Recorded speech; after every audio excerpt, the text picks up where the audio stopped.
Hello everybody! Blessed Sunday ahead everyone!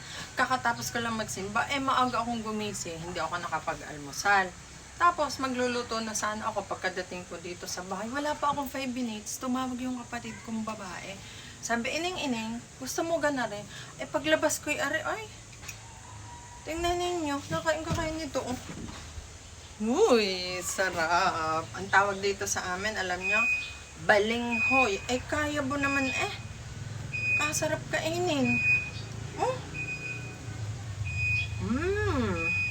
Alam niya kasi, na gusto ko nito.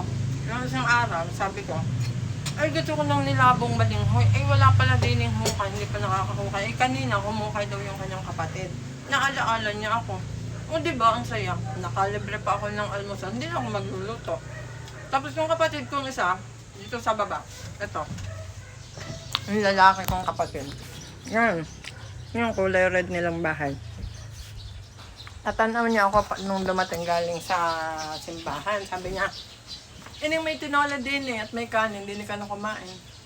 Digay libre na naman. Mamaya na yung tanghalian. Makakalibre ka ng almusal, makakalibre ka pa ng tanghalian. Masaya dito, pagka yung mga katabi mo is mga kapamilya mo, tapos lahat sila mababait. Hay, nako. Hindi marangyang buhay, pero simple, payapa, at napakasaya. Ganito kasimple yung buhay sa bukid. Naalala ko lang, ma-share ko lang. Nung kami ay bata pa, ang aking inay nagluluto ng ganito.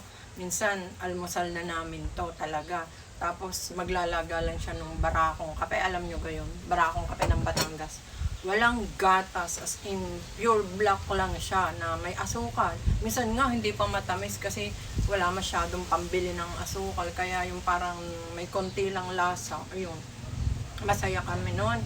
Kaya ngayon pag nakaka-uwi ako dito, naghahanap ako nito kasi namimiss ko din talaga to. Nung isang araw, nung kakadating ko lang, ang ginawa ko ay suman. Masarap din.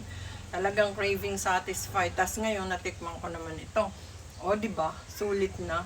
Tapos, dahil summer ngayon, dito, meron din akong singkamas, Pero hindi ko pa siya nababalatan. Diba? Kailangan natin kumain ito dahil mainit, matubig ito. Tamang-tama sa summer. Tapos, meron pa ako ditong busa, Alam nyo ga ang busa? Okay, bata pa din, binibili ito ko ng aking inay. Pasalubong sa akin, tuwan-tuwa na ako dito. Diba, yung naalaala mo yung kabataan mo, tapos ganun ka simple, kapayak ang buhay, parang wala kang iniisip, walang inaalala. Sobrang saya. Okay din naman ngayon, pero madaming nangyayari. Nasa atin na lang yun, diga kung paano natin lalampasan o whatever. Basta, pray. Pray lang tayo palagi kay God at lahat ay magiging okay. So, paano guys? Kakain muna ako nito, baka lumamig. Miss na miss ko na are. Kaya, pag are na ubos ko, siguradong busog. Tapos, mamayang tanghali, dun naman sa aking isang kapatid, libre.